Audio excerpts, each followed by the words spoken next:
Hello everyone, Swami Vivekananda institute में आपका एक बार फिर से स्वागत है। Library and information science related UGC net का अटैम्प्ट अब आप कुछ ही टाइम में आपके सामने आने ही वाला है। दिसंबर अटैम्प्ट की जो प्रिपरेशन कर रहे हैं अच्छे से, उनको और अच्छे से उनकी प्रिपरेशन हो सके, इसलिए आज का वीडियो उनके लिए आ रहा है रिलेटेड टू एमसीक्यू या प्रीवियस ईयर क्वेश्चंस जो कि पूछे गए हैं या पूछे जा सकते हैं आने वाले टाइम में यूजीसी नेट अटेम्प्ट के अंदर। तो आज हम कुछ क्वेश्चंस को डिस्कस करेंगे कि किस तरीके से क्वेश्चंस आते हैं, कैसे पूछे जाते हैं और कैसे आप उनका आंसर दे सकते हैं। तो इस चीज़ पे काफ़ी बच्चे कंफ्यूज हो जाते हैं क्योंकि वो थ्योरेटिकल टॉपिक अच्छे से पढ़ लेते हैं, बट कहीं ना कहीं क्या होता है, उनको वो क्वेश्चन कैसे बन के आ रहा है वो चीज़ समझने में दिक्कत होती है। तो जितना आप टॉपिक साथ के साथ पढ़ते जा रहे हैं, साथ के साथ क्वेश्चंस करना भी उतना ही आपके लिए ज़रूरी है। जो बच्चा अच्छे से प्रिपरेशन कर रहा है इसकी, उसके काफ़ी टॉपिक्स हो चुके होंगे। जो बच्चे और प्रिपरेशन करने में लग रखे हैं वो भी इस प्रिपरेशंस के अंदर इन क्वेश्चंस को, मतलब उनके लिए वो हेल्पफुल साबित होगा, क्योंकि यही क्वेश्चंस आपको पूछे गए हैं या पूछे जा सकते हैं। हो सकता है इनका डिज़ाइन चेंज कर दिया जाए, क्या पता एज इट इज़ उठा के आपसे दोबारा ये पूछा जाए। तो इसके लिए आपको एमसीक्यू रिलेटेड क्वेश्चंस को टाइमली देखना व सॉल्व करना करते रहना चाहिए। तो सबसे पहले हमारा प्रीवियस ईयर क्वेश्चंस आ रहे हैं एलआईएस रिलेटेड। तो हम अपने क्वेश्चन 1 से शुरू करते हैं, डिस्कस करते हैं कि क्या क्या क्वेश्चंस इसके अंदर दिए हुए हैं हमारे सामने। तो क्वेश्चन 1 आपके सामने आ रहा है। Question 1 is your arrange in sequence the following state public library act according to the year of enactment।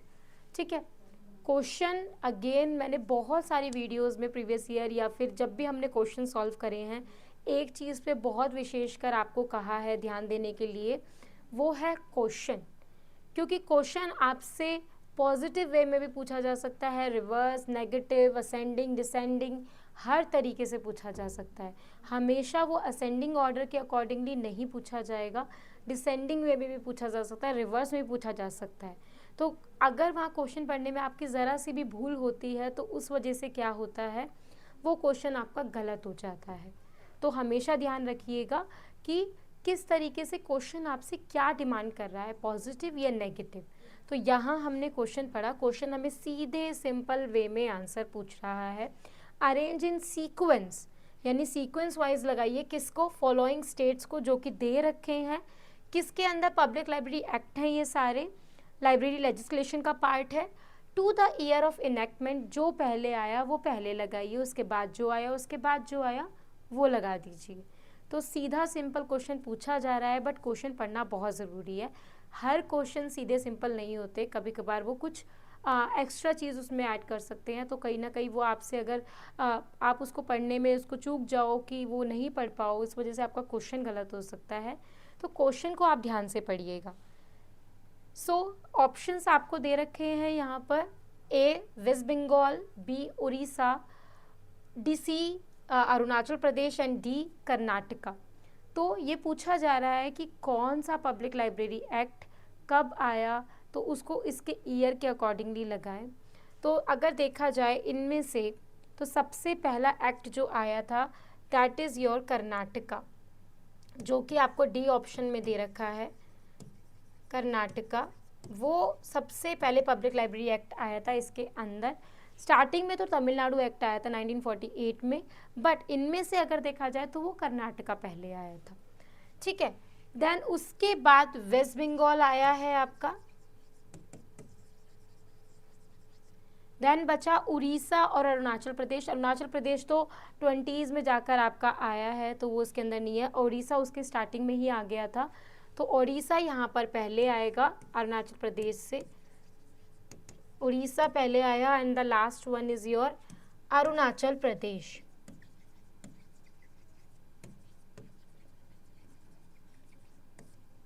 ठीक है, ये हमारा एक ऑर्डर बना। हमने नीचे वाले ऑर्डर कुछ नहीं देखे, खुद से पहले जो भी आपकी इन्फॉर्मेशन थी उस अकॉर्डिंगली इसको अरेंज किया। देन अब हम नीचे वाले ऑर्डर देखेंगे कि हमारा ऑर्डर क्या बन के आया, हमारे हिसाब से ये होना चाहिए DABC।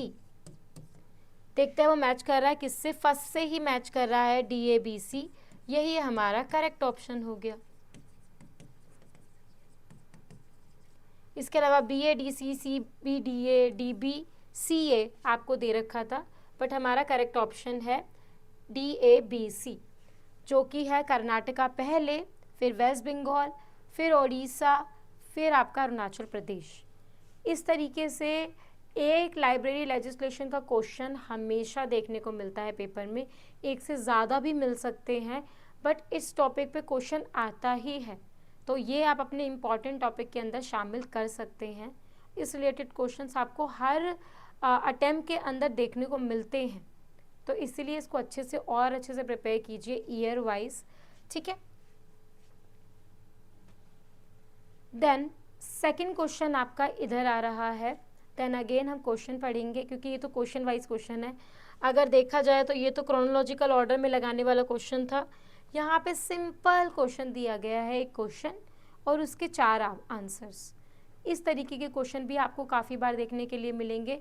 जिन बच्चों को पेपर के डिज़ाइन के बारे में नहीं पता, ये क्वेश्चन उनके लिए था, ये आंसर, जिनको ऐसा लगता है कि कौन कौन से क्वेश्चन किस किस तरीके से आते हैं। तो पहले वाला जो हमने देखा, एक तो वो क्रोनोलॉजिकल ऑर्डर होता है, उसमें आपके काफ़ी क्वेश्चंस कंपाइल किए जाते हैं और आपसे पूछे जाते हैं। एक क्वेश्चन आपका ऐसे आता है, काफ़ी सारे क्वेश्चंस, जिसमें क्वेश्चन होगा और उसके 4 ऑप्शंस होंगे, आपको कोई वन सेलेक्ट करना है। एक इस टाइप का क्वेश्चन आता है।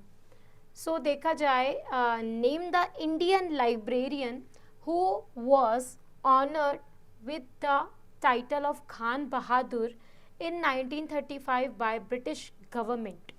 ठीक है, 1935 में ब्रिटिश गवर्नमेंट द्वारा किस इंडियन लाइब्रेरी को, यानी कि भारतीय पुस्तकालय अध्यक्ष को खान बहादुर के नाम की उपाधि मिली, से सम्मानित किया गया। तो आइए अपने ऑप्शन की तरफ देखते हैं। पहला ऑप्शन है SR रंगनाथन, दूसरा ऑप्शन है BS Keshavan, third option is KM Asadullah and 4 option is K. Isaq. ठीक है, ये 4 ऑप्शंस आपको सामने दे रखे हैं और पूछा गया है कि ब्रिटिश गवर्नमेंट ने 1935 में खान बहादुर नाम से किसको नवाजा गया, किसको ये उपाधि से ऑनर किया गया, यानी कि सम्मानित किया गया। तो यहाँ पर आपका करेक्ट ऑप्शन SR रंगनाथन नहीं होगा, BS केशावन भी नहीं होगा, K. इसाक भी नहीं होगा। Your correct option is KM Asadullah. KM Asadullah को ब्रिटिश गवर्नमेंट ने, जो कि इंडियन लाइब्रेरियन थे KM असदुल्ला, उनको नवाजा गया इस ऑनर से। क्लियर? तो इस तरीके से क्वेश्चन आपके सामने आ सकते हैं। इनके ऊपर काफ़ी क्वेश्चंस पुट होते हैं या पूछे जाते हैं। बेसिकली नेशनल लाइब्रेरी के फर्स्ट लाइब्रेरियन कौन थे, या ILA, या सबके फर्स्ट डायरेक्टर RRLF के, इस तरीके के क्वेश्चन हर बार आपको देखने को मिलते हैं। ज़्यादातर, कभी कभार ऐसा होता है कि ऐसा क्वेश्चन ना आए, बट काफ़ी बार ऐसे क्वेश्चन पूछे जाते हैं। तो जो बड़े एसोसिएशन, ऑर्गेनाइजेशंस, लाइब्रेरीज़ हैं, उनके फर्स्ट डायरेक्टर्स या फर्स्ट लाइब्रेरियन को आपको अपने कंसीडर ज़रूर करना है, ताकि अगर ऐसा कोई भी क्वेश्चन उठ के आपके सामने आ रहा है तो आप उसको अच्छे से आंसर कर सके। ये आपका टिप था एक, ठीक है। देन आ रहा है, in which year the WIPO copyright treaty was adopted. World intellectual property organization, जो कि वाइपो है आपका, वाइपो कॉपीराइट ट्रीटी को अडॉप्ट कब किया गया? तो ये जनवरी 1996 में अडॉप्ट की गई। तो इसका जो करेक्ट ऑप्शन होगा दैट इज ऑप्शन 2, 1996, जो कि आपका करेक्ट ऑप्शन है। ठीक है, बाकी ऑप्शंस यहाँ पे आपके करेक्ट नहीं होंगे। ठीक है, इस तरीके से भी क्वेश्चन काफ़ी बार आता है, वाइपो रिलेटेड क्वेश्चन काफ़ी बार आता है। इवन इस बार तो आई थॉट उसकी फुल फॉर्म पूछी गई थी आपसे। तो हर तरीके का क्वेश्चन हर चीज़ से रिलेटेड आपके सामने मिल सकता है। क्या पता इस बार उसका ईयर ना पूछ के फुल फॉर्म पूछ ली जाए, फुल फॉर्म ना पूछ के उसके बारे में कि वो किस चीज़ के लिए लाई गई, या उसका कौन सा ऑर्गेनाइजेशन है जो उससे एसोसिएटेड है, या फिर कब उसको लाया गया। ठीक है, कौन कौन से देशों में उसको मतलब अडॉप्ट किया गया। इस तरीके से काफ़ी क्वेश्चंस इसके ऊपर भी बन सकते हैं। एंड ये भी आपका नॉर्मल ही क्वेश्चन था, सीधा आपको क्वेश्चन पूछा गया और उसके आंसर्स पूछे गए। ठीक है, नेक्स्ट क्वेश्चन आ रहा है, which of the viceroy was associated with the imperial library act. ठीक है, इंपीरियल लाइब्रेरी एक्ट से कौन से वायसराय एसोसिएट जुड़े हुए हैं, इनमें से, इन चारों में से। इंपीरियल एक्ट जो था, जो अब जिसे हम नेशनल लाइब्रेरी ऑफ इंडिया के नाम से जानते हैं, उसको 1902 में इंपीरियल लाइब्रेरी बनाया गया था। तो वही इंपीरियल लाइब्रेरी एक्ट के अंदर की बात कर रहे हैं कि कौन उस समय उनके साथ एसोसिएटेड था। So options are Lord Curzon, option 2 Lord Minto, option 3 Lord Willingdon and option 4 Lord Ripon. ठीक है, तो ये 4 ऑप्शंस आपको दे रखे हैं। तो काफ़ी बच्चे ने जब स्टार्टिंग की होगी यूनिट 2 की या नेशनल लाइब्रेरी के बारे में भी पढ़ा होगा, तो वो इसका आंसर जानते होंगे, जिन्होंने नेशनल लाइब्रेरी का ओरिजिनेशन से, स्टार्टिंग से, जब वो 1835 टू 36 के बीच में जो भी इसका इम्प्लीमेंट ईयर है, दोनों ईयर को माना जाता है, जब वो आई, उसके बाद इंपीरियल लाइब्रेरी बनी, देन फिर बाद में नेशनल लाइब्रेरी ऑफ इंडिया बनी, उनको पता होगा कि कौन इससे एसोसिएटेड है। So your answer is Lord Curzon. Lord Curzon associated थे, जिन्होंने इंपीरियल लाइब्रेरी एक्ट को बनाने में हेल्प किया था या एसोसिएटेड थे इस टर्म से। तो that is your correct option. Clear? Identify the full form of FAIFE। बहुत ही फेमस टर्म है ये, काफ़ी बार पूछा गया है इसके ऊपर। एंड एक चीज़ आप यहाँ पे और नोट डाउन कर सकते हो कि full form related question, acromion related questions काफ़ी अब पूछे जा रहे हैं, पूछे जाते थे और अब भी पूछे जा रहे हैं। तो इनको भी आपको ध्यान में लेके चलना है। जो फेमस एक्रोनियम है, एक्रोनियम रिलेटेड भी वीडियोस आपके सामने काफ़ी जा चुकी हैं, उनमें आप चेक कर सकते हैं। तो एक्रोनियम रिलेटेड करेक्ट ऑप्शंस भी आपसे पूछे जा सकते हैं, ऐसा क्वेश्चन उठ के आ रहे हैं। तो ये भी आपके इम्पॉर्टेंट क्वेश्चंस में से ही एक हैं। ठीक है, तो यहाँ पे हमसे फुल फॉर्म पूछी जा रही है FAIFE की। अब देखिए चारों को ही, चारों F से शुरू हो रहे हैं, सब इसकी फुल फॉर्म को एक तरीके से दर्शा रहे हैं। वो ऑप्शन ऐसे ही आपको दिए जाएंगे जिससे बच्चा कंफ्यूज हो, जिससे बच्चा क्या करे, उनको पढ़े, उनको लगे कि ये भी सही लग रहा है, वो भी सही लग रहा है, और कोई भी गलत ऑप्शन ना चूज़ करें। तो आपको हमेशा ध्यान होना चाहिए कि उसका करेक्ट फॉर्म क्या है, करेक्ट फुल फॉर्म क्या है। जब आपको वो याद होगी, आप उसके सामने एज इट इज़ उसको लिख दो क्या फुल फॉर्म है, फिर उसको ऑप्शन से मिलाओ, तो कोई कन्फ्यूज़न नहीं होगी। तो इसीलिए आपको ऑल एक्रोनियम्स जो भी हैं, जितनी भी हमने डिस्कस की हैं, ज़्यादा से ज़्यादा और भी मैं लेकर आऊँगी एक्रोनियम आपके लिए, ताकि अगर उनमें से कोई भी क्वेश्चन आ रहा है तो आपको इनमें से कोई एक ऑप्शन चूज़ करने में कोई थोड़ी भी कन्फ्यूजन ना हो, आपको उन एक्रोनियम का पहले से ही पता हो। ठीक है, अब FAIFE की फुल फॉर्म अगर देखी जाए तो that is freedom of access ठीक है,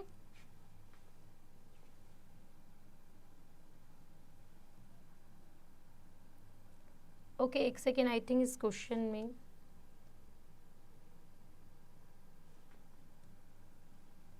ठीक है, ये क्वेश्चन हम लास्ट में एक बार डिस्कस करते हैं, क्योंकि आई थिंक उस क्वेश्चन में थोड़ा वो आ रही है confusion.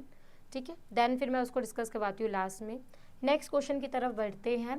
Question number 6, which is your Herzberg 2 factor theory deals with. Herzberg theory यहाँ से पूछी जा रही है। तो देखा जाए Herzberg theory, Maslow theory, even theory XY and Z, जो भी ये थ्योरीज के नाम मैं ले रही हूँ, that are associated with motivation, ये थ्योरी ऑफ मोटिवेशन के अंदर आती हैं, that are related to theory of motivation. Theory of motivation का ये पार्ट है आपका। ठीक है, so Herzberg 2 factors theory deals with staff recruitment, option 1, second option leadership, third option decision making, fourth option motivation. तो जैसे हमने डिस्कस किया, बहुत ही सिंपल क्वेश्चन था, आपसे उसका टॉपिक पूछा जा रहा है सिर्फ और सिर्फ वो किससे रिलेटेड है, क्योंकि काफ़ी सारी थ्योरीज है लाइब्रेरी इंफॉर्मेशन साइंस में, कोई भी पूछी जा सकती है आपको इस तरीके से। तो ये क्वेश्चन आपके सामने इसी वे में बन रहा है। ठीक है, सो अगर देखा जाए इसका जो करेक्ट आंसर था, क्वेश्चन बिल्कुल सिंपल था, पॉजिटिव क्वेश्चन आपसे पूछा गया है कि हर्ज़बर्ग टू फैक्टर थ्योरी किसके अंदर आती है, किससे डील करती है? Answer is motivation, it is a part of motivation, तो that is your correct option. ठीक है।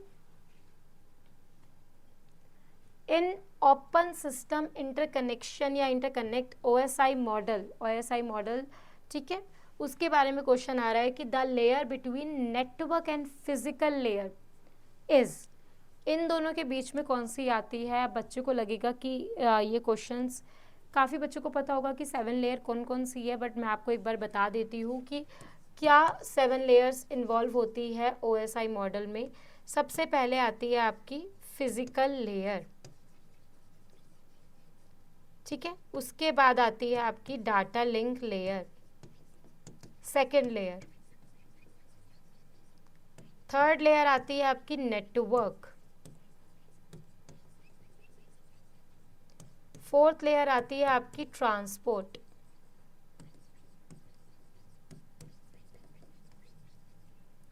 देन इस साइड लिख रही हूं मैं, जैसे कि ये फर्स्ट,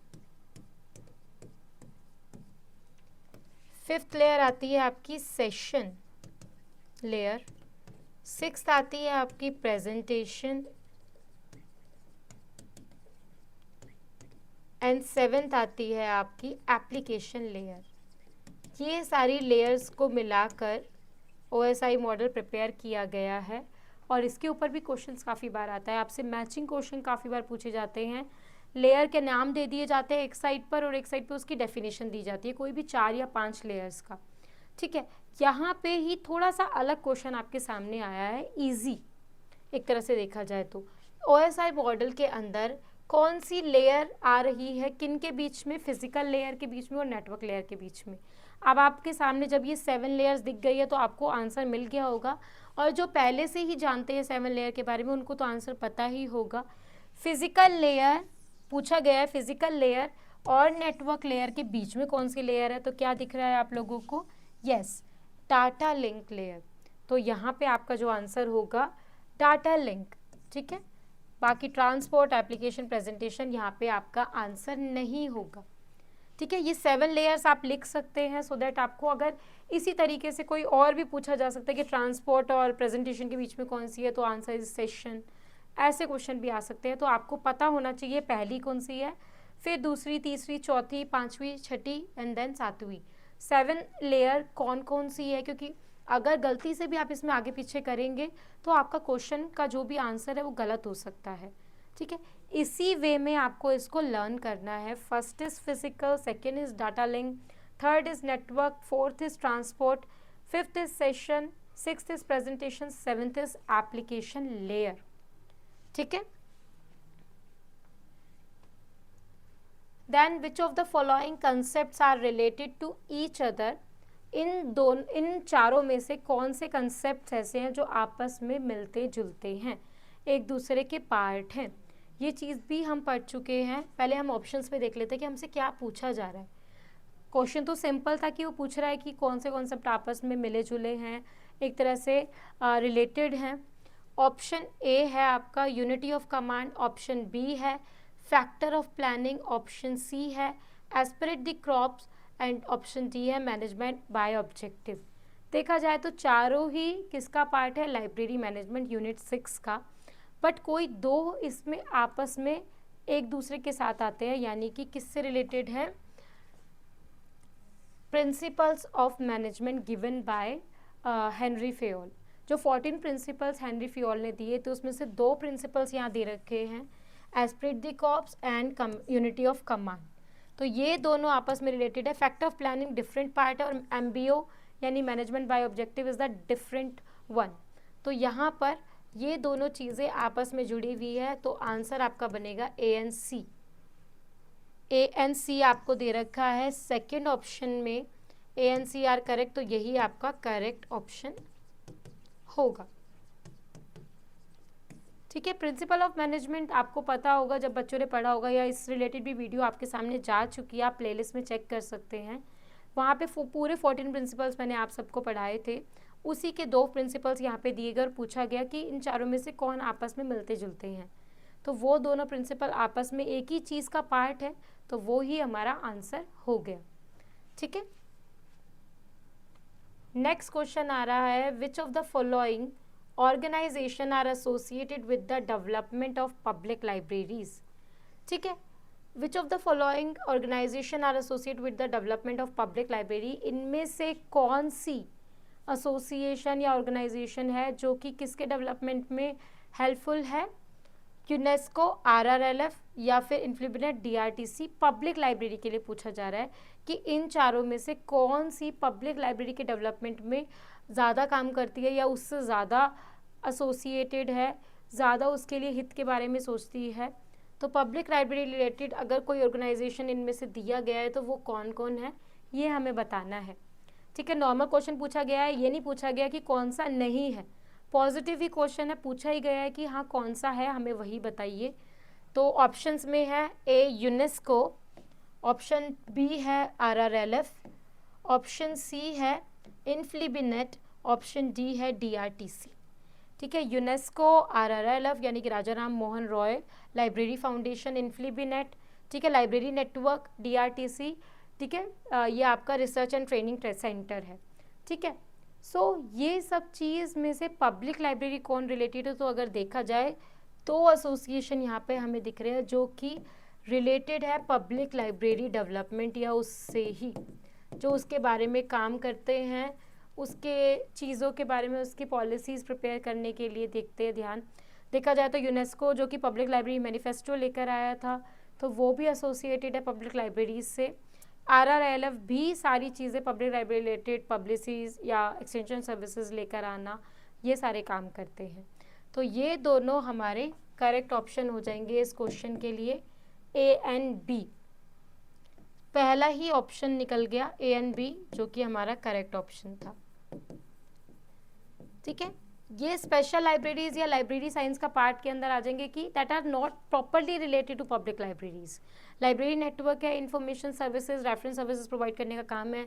DRTC का रिसर्च रिलेटेड या ट्रेनिंग सेंटर है, जहाँ पे प्रोफेशनल्स को या स्कॉलर्स को ट्रेनिंग प्रोवाइड की जाती है और भी अनदर वर्क सर्विसेज प्रोवाइड की जाती है, बट ये प्रॉपरली एसोसिएट नहीं है पब्लिक लाइब्रेरी से, तो ये हमारे ऑप्शंस नहीं होंगे। ऑप्शन स्टार्टिंग के A एंड B हमारे ऑप्शंस होंगे, which is UNESCO and RRLF। ठीक है, देन मैचिंग रिलेटेड एक नया तरीके का क्वेश्चन आपके सामने आ रहा है। इस प्रॉपर वीडियो के अंदर आपके काफ़ी तरीके के क्वेश्चंस हमने डिस्कस करे, क्रोनोलॉजिकल डिस्कस किया, नॉर्मल क्वेश्चंस डिस्कस करे, और अब कर रहे हैं हम मैचिंग। ठीक है, सो ये मैचिंग है रिलेटेड मार्क 21 से, match of the following mark 21 related. List 1 एक जगह दे रखी है, लिस्ट 2 एक जगह दे रखी है, इन दोनों को आपस में मैच करके अपना एक क्राइटेरिया बनाना है। तो हम पहले सेट कर लेते हैं ABCD, देन हमारे ऑप्शन जो जो हमें मिलते जा रहे हैं। पहला ऑप्शन आपको दे रखा है, पहले हम क्वेश्चन अच्छे से पढ़ लेते हैं। Personal main entry, personal subject entry, personal added entry, bibliographic title, ये आपको क्वेश्चंस दिया गया है। तो अगर देखा जाए पर्सनल मेन एंट्री, जब हमने मार्क पढ़ा तो हमने पढ़ा था पर्सनल मेन एंट्री किसके अंदर की जाती है, 100 के अंदर। तो A का जो हमारा पार्ट हो गया दैट इज 3rd, है ना, A का 3rd हमने लिख दिया। देन हमारा सेकंड क्वेश्चन आ रहा है personal subject heading. Subject heading personal का जो है वो पार्ट आता है 600 के लिए, तो B का हमारा हो गया 4th। ठीक है, देन C हमारा पार्ट आ रहा है personal added entry. Added entries related जो भी पार्ट जाता है वो 700 में जाता है, हमने उसमें भी डिस्कस किया था उस वीडियो में जब हमने मार्क पढ़ा था, तो ये हम इसके अकॉर्डिंगली लगाते जा रहे हैं। And bibliographic title, because title जो भी टाइटल एडिशन और इम्प्रिंट रिलेटेड इन्फॉर्मेशन है वो 200 के अंदर जाती है, तो 245 के अंदर बिब्लियोग्राफिक टाइटल से जो टाइटल है वो रिटर्न किया जाता है, तो वो इसका पार्ट होगा, विच इज़ D का पार्ट हो गया 2nd। तो यहाँ पे हमारा जो ऑर्डर बन के आया दैट इज़ A का 3rd, B का 4th, C का 1st एंड D का 2nd। ऑप्शन देख लेते हैं, 1st 4th 2nd, ये वाला तो नहीं होगा, ये नहीं होगा। 3rd 4th 1st 2nd, ये 3rd 4th 1st 2nd। Option 3 यहाँ पे हमारा करेक्ट आंसर है, ये भी नहीं होगा। तो इस तरीके से मैचिंग आपके आते हैं और इस तरीके से आपको इसको सॉल्व करना है, देन इस पे जाना है। यहाँ पे आपको कन्फ्यूजन होगी सबसे ज़्यादा अगर आप सीधा इसके बाद इसको देखो, अपना कुछ जो भी आपको जितना पता है पहले उसका एक क्राइटेरिया या फ्रेमवर्क बनाओ, देन फिर उसके साथ मैच करो। और अगर आपको पूरा पता है तो फिर आपका करेक्ट आंसर आपको वहाँ पे विजिबल हो ही जाएगा। ठीक है, देन 11 ऑप्शन आ रहा है match of the following, list 1, list 2। A है आपका physical description, again matching related question आ रहा है, वो भी मार्क का ही मेन डिस्क्रिप्शंस के अंदर। Physical description, main entry level, control fields और डाटा फील्ड्स, ये इसके मेन चीज़ों के ऊपर है। इसके अंदर जो अभी क्वेश्चन हमने पीछे पढ़ा वो सब फील्ड रिलेटेड था, टैग्स एंड सब फील्ड रिलेटेड। ये उसके मेन टैग्स के अंदर आ रहा है कि क्या क्या मेन टैग्स है, क्या क्या चीज़ें इन्फॉर्म की जाती है। अगेन हमें वही चीज़ करना है, मार्क रिलेटेड क्वेश्चन है ये भी, ABCD लगा देना है। Physical description, main entry level, control fields and added entry. Control fields की बात की जाए तो सबसे पहला कंट्रोल फील्ड्स ही आएगा इसके अंदर, 00X। C का 4 हमें मिल गया। मेन एंट्री 100 सामने ही है। मेन एंट्री लेवल B का सेकेंड हमने लगा दिया। और क्या दे रखा है, फिजिकल डिस्क्रिप्शन, एडिड एंट्री 700 के अंदर जाता है, 3rd।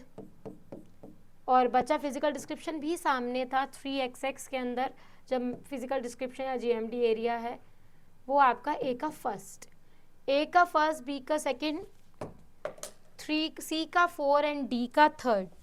ये हमारा ऑप्शन करेक्ट बन रहा है, A का फर्स्ट, B का सेकेंड, C का 4, D का 3rd, पहला ही ऑप्शन निकल गया, यही हमारा करेक्ट ऑप्शन है। ठीक है, तो इस तरीके से आपको इनको सॉल्व करना है। और जब आप एक टॉपिक पे आपकी अच्छी सी पकड़ बन जाती है तब आपको उसका करेक्ट ऑप्शन याद हो ही जाता है। ठीक है, प्रॉपरली। देन लास्ट क्वेश्चन आ रहा है, फिर इसके बाद हमारा जो रिमेनिंग क्वेश्चन है हम वो डिस्कस करते हैं। उसकी मैं फुल फॉर्म आपको लिखवा देती हूँ इन केस वो विजिबल नहीं होता है तो। ठीक है, question 12, arrange the following in chronological order. इन सबको क्रोनोलॉजिकल ऑर्डर में लगाइए। Again similar type of question आ रहा है, 4 चीज़ें आपको दी गई है, उनको क्रोनोलॉजिकल ऑर्डर में लगाना है, नॉर्मल पूछा गया है। पहले चीज़ दे रखी है ISBD, international standard of bibliographic description. दूसरा ऑप्शन दे रखा है MARC is your machine readable catalogues. 3rd option दे रखा है CCF, common communication format. And 4th option दे रखा है आपका RDA, resource description and access. ठीक है, इन चारों को उनके ईयर वाइज लगाना है। तो देखा जाए सबसे पहले आए हैं हमारे मार्क, देन उसके बाद आया है ISBD, then CCF, then RDA। तो यहाँ पे जो हमारा करेक्ट ऑप्शन बन रहा है BACD पहले की तरह हमारा फर्स्ट ऑप्शन ही यहाँ पर करेक्ट ऑप्शन है। ठीक है, तो ये इनके ईयर वाइज था। ISBD, मार्क, CCF मैं आपको पढ़ा चुकी हूँ, आपके वीडियोस में है ऑलरेडी, आपको भी पता होगा। हमने भी उसको इसी तरीके से पढ़ा है कि पहले मैंने मार्क ही पढ़ाया, ताकि आपको हमेशा याद रखे कि पहले वीडियो मार्क की आई थी तो मार्क ही आया पहले, फिर ISBD हमने लिया और फिर CCF लिया है। ठीक है, तो इस तरीके से आपको इसको लर्न करना है। देन उसके बाद RDA, FRBR रिलेटेड भी वीडियोज़ आपके सामने आएंगी। ठीक है,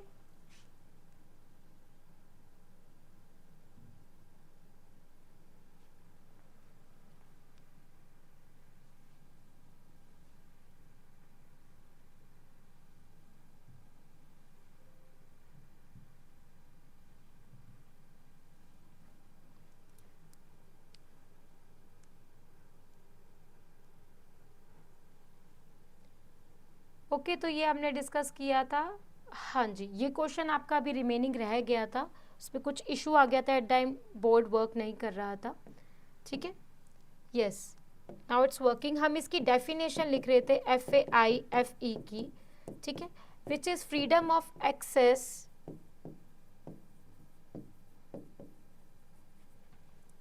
to information and freedom of expression. काफ़ी बार आपने ये चीज़ देखी होगी फाफे के अंदर। तो that is the full form, और शायद जो एक्रोनियम हमने पढ़ी थी उसमें मैंने ये डिस्कस भी किया था, FAIFE की क्या फुल फॉर्म है, तो हमने यही लिखी थी, freedom of access to information and freedom of expression, जो हमने प्रीवियस वीडियोस के अंदर भी डिस्कस कर चुके हैं। तो जब आपको उसका पूरा पता होगा तो आपको उस ऑप्शन में कंफ्यूज नहीं होंगे। अब जैसे यहाँ पे full text access, free archives, तो अगर बच्चे को स्टार्टिंग ही पता है कि फ्रीडम ऑफ एक्सेस है, तब भी उसको अपना आंसर क्रैक करने में ईजी हो जाता है। ठीक है, उस टाइम पे बोर्ड विजिबल नहीं हो रहा था, तो इस वजह से फिर मैंने इसको दोबारा से आपको ये क्वेश्चन करवाया है। तो अब ये आपका जो करेक्ट ऑप्शन है इसमें, which is your option D, freedom of access to information and freedom of expression, that is your correct option. ठीक है, तो ये आज की वीडियो थी related to previous year questions and जो भी क्वेश्चन सेशंस आपसे पूछे गए हैं वो जो कि हमने डिस्कस करे इसके अंदर, ताकि आपका जो आने वाला अटैम्प्ट है उससे रिलेटेड क्या क्या क्वेश्चंस आपसे पूछे जा सकते हैं और क्वेश्चन रिलेटेड जो जो टॉपिक आपके हो गए हैं वो और अच्छे से कैसे पक्के किए जा सके, कि अगर कोई भी क्वेश्चन उससे आ रहा है रिलेटेड, तो अगर आपको ये वीडियोस इनका पता है, आप इसके साथ साथ सॉल्व कर रहे हो क्वेश्चन को, तो प्रैक्टिस से क्या होता है, आपको वो चीज़ें यूज टू होती जा रही हैं। जब आप इसको पेपर में देखोगे तो आपको कहीं ना कहीं वो चीज़ क्लिक करेंगी और आप उसका सही आंसर दे पाएंगे तब। तो इस वजह से ये क्वेश्चन या प्रीवियस ईयर क्वेश्चंस हम डिस्कस करते हैं, ताकि टाइम टू टाइम आपको क्वेश्चन से रिलेटेड भी चीज़ें दिखती रहें और आप उनके लिए भी प्रिपेयर हो सकें। ठीक है, तो नेक्स्ट वीडियो में मिलते हैं नए टॉपिक के साथ। तब तक आप वीडियो को अच्छे से एक्सेस कीजिएगा। इस वीडियो में कोई भी अगर आपको डाउट आ रहा है आप कमेंट सेक्शन में लिख सकते हैं। कोई और टॉपिक में आपको डाउट आ रहा है कि कोई टॉपिक समझ नहीं आ रहा है आपको, वो भी आप कमेंट सेक्शन में लिख सकते हैं, हम उसको ज़रूर देखेंगे एंड देन उससे रिलेटेड वीडियोस प्रिपेयर करेंगे। काफ़ी बच्चों के कमेंट्स आ भी रहे हैं डिफरेंट टाइप ऑफ वीडियोस के लिए, और काफ़ी सजेशंस भी आते हैं कि किस तरीके से वीडियोस को रखा जाए। तो इसको हम टाइमली ऑर्गेनाइज कर रहे हैं वीडियोस को, सो दैट आपको सिलेबस वाइज वीडियो अरेंज मिलेंगी चैनल पर, ताकि आप अच्छे से उन्हीं टॉपिक को एक्सेस कर सको जिस यूनिट को आप प्रिपेयर कर रहे हो। अभी जो हमारी सीरीज़ आएंगी टाइमली, वो ये क्वेश्चंस बीच में लाने का यही मोटिव था। कोई भी क्वेश्चंस हो जाने के बाद प्रीवियस ईयर क्वेश्चंस ज़रूर होने चाहिए, इसलिए मैं आज ये क्वेश्चंस लेके आई हूँ। फिर दोबारा से हम यूनिट 5 के ही टॉपिक्स लेंगे, जो काफ़ी सारे हमारे कंप्लीट हो चुके हैं और काफ़ी इसके बाद हो जाएंगे। तब तक के लिए आप वीडियो को अच्छे से एक्सेस कीजिएगा। मिलते हैं नेक्स्ट क्लास में, नेक्स्ट वीडियो में। Stay tune, take care, thank you so much.